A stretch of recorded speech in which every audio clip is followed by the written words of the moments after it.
Hello, नमस्कार, सत श्री अकाल दोस्तों। मेरा नाम डॉक्टर सुरेंद्र पाल है। आज मैं डायबिटीज़, जिसे आयुर्वेद में मधुमेह के रोग के नाम से जाना जाता है, के बारे में बात करूंगा। जैसा कि आप सभी जानते हैं कि वर्तमान समय में यह रोग बड़ी तेज़ी से बढ़ रहा है, फैल रहा है। पैंक्रियाज में खराबी तथा खान पान में असंतुलन, आहार व्यवहार की खराबी, चीनी की बनी वस्तुओं का ज़्यादा खाने की लत, मतलब व्यक्ति की शुगर क्रेविंग, दिन में बार बार मीठा खाने की इच्छा, चाहत, यह बार बार मीठा खाने की चाहत बड़ा नुकसान करती है। यह शुगर की तथा इनसे बनी चीज़ों की क्रेविंग, तीव्र इच्छा, जैसे कि भोजन के बाद या साथ में कोक आदि या कोल्ड ड्रिंक आदि पीने की इच्छा, भोजन के बाद आइसक्रीम खाने की इच्छा भिन्न भिन्न रूपों में दिखाई देती है तथा शारीरिक श्रम का अभाव, सारा दिन बेड पर लेटे रहना, इतना ही नहीं बेड पर लेट कर ही खाना, लगातार कंप्यूटर पर कार्य करना, चौबीसों घंटे मोबाइल पर बिजी रहना आदि इस रोग के मुख्य कारण हैं। इस रोग के मुख्य लक्षण मूत्र अधिक तथा बार बार आना, शरीर में थकान बनी रहना, घावों का शीघ्र न बढ़ना, दृष्टि शक्ति का या देखने की शक्ति का कमज़ोर होना, आंखों में धुंधला दिखना, लीवर खराब होना आदि हैं। इस रोग में पैंक्रियाज रस अर्थात इंसुलिन का स्राव कम हो जाता है। जब पैंक्रियाज पर्याप्त मात्रा में इंसुलिन का उत्पादन नहीं कर रहा होता तो ब्लड शुगर का स्तर बढ़ जाता है। ऐसा इसलिए होता है क्योंकि शरीर को भिन्न भिन्न प्रकार से मिला शुगर ऊर्जा में तब्दील नहीं हो पाता, रक्त में ही रहता है और ग्लूकोज शरीर की कोशिका तक नहीं पहुंच पाता। मधुमेह से ग्रस्त रोगी को मनोबल जो है उसका गिरा गिरा सा रहता है। ऐसे में मूत्र शर्करा और रक्त शर्करा का परीक्षण जरूर करवा लेना चाहिए।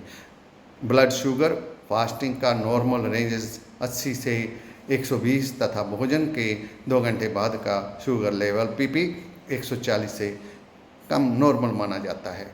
यह लेवल 140 से 199 तक प्री डायबिटीज़ के लक्षण हैं। अगर यह पीपी लेवल 200 से ऊपर चला जाए तो टाइप 2 डायबिटिक लेवल माना जाता है। आयुर्वेद में इस रोग के कुछ घरेलू उपचार मिलते हैं।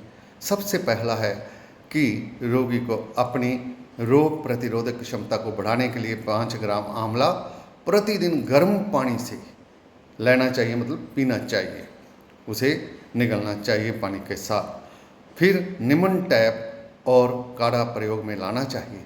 मधुमेह के लिए जो नीम टैप है वो देखिए, मधुमेह बटी उसे हम कहते हैं। आंवला चूर्ण लो, बीज रहित करेले को सुखाकर बनाया हुआ चूर्ण, जामुन की गुठलियों का चूर्ण, सदाबहार के फूलों को सुखाकर बनाया हुआ चूर्ण, नीम और अमरूद की पत्तियों का चूर्ण, नीम पर चढ़ी हुई गिलोय के पत्तों का चूर्ण और गुड़मार बूटी जो है उसके पत्तों का चूर्ण, इन 8 को बराबर मात्रा में मिला लें। अंत में थोड़ी सी बबूल की गोंद मिलाकर 5-5 ग्राम की टेबलेट मतलब बटी बना लें, टिक्की बना लें। फिर सुबह, दोपहर और रात्रि के भोजन के साथ 2-2 गोली पानी के साथ लिया करें। सप्ताह के अंदर अंदर रिजल्ट दिखेगा। काढ़ा, जो एक काढ़ा भी बता रहा हूँ मैं, रात को सोने से पहले आधा गिलास मीडियम वार्म वाटर जो है उसमें 2 चम्मच मेथी के दाने भिगो कर रखते हैं। लगभग 8 से 10 घंटे बाद देखें, जब ये पूरी तरह फूल चुके होंगे, इन्हें छन्नी में छान कर पानी से अलग निकाल लें। 2 हिस्सों में बांट लें। आधे सुबह ब्रेकफास्ट से पहले चबा कर खाएं और आधे जो है रात्रि के समय भोजन के साथ खा लें। ऐसे में 1 सप्ताह के बाद आपको ब्लड शुगर चेक कराएं, उसके बाद तो चमत्कारी लाभ देखने को मिलेगा। फिर इस शुद्ध घरेलू उपचार के द्वारा घर में प्रयोग आने वाली वस्तुओं से ही डायबिटिक रोग से छुटकारा मिल जाता है। आवश्यकता अनुसार इसका 2-4 सप्ताह तक प्रयोग कर इसकी मात्रा को कम ज़्यादा भी कर लें तो हानि नहीं है। परहेज, हाँ, इसके लिए परहेज जरूरी है। हाँ, शुगर के रोगियों को अगर चाय पीते हैं तो बिना शुगर के चाय पीनी होगी। इतना ही नहीं, शुगर से बनी चीज़ों का बहिष्कार करना होगा। आयुर्वेद में कहा है कि पथ्यावहीनो व्याधि औषध शतैर अपि न निर्वर्ते, अर्थात जो परहेज नहीं करते तो सैकड़ों जो है औषधियाँ ले लें तो रोग का निवारण नहीं होता, व्याधि उससे ठीक नहीं होती। अतः रोगी को औषध का सेवन के साथ साथ रोग से पूरी तरह छुटकारा पाने के लिए परहेज का पालन करना भी जरूरी होता है। फिर शुगर जैसे रोग से मुक्ति पाने के लिए तो परहेज अत्यंत जरूरी है।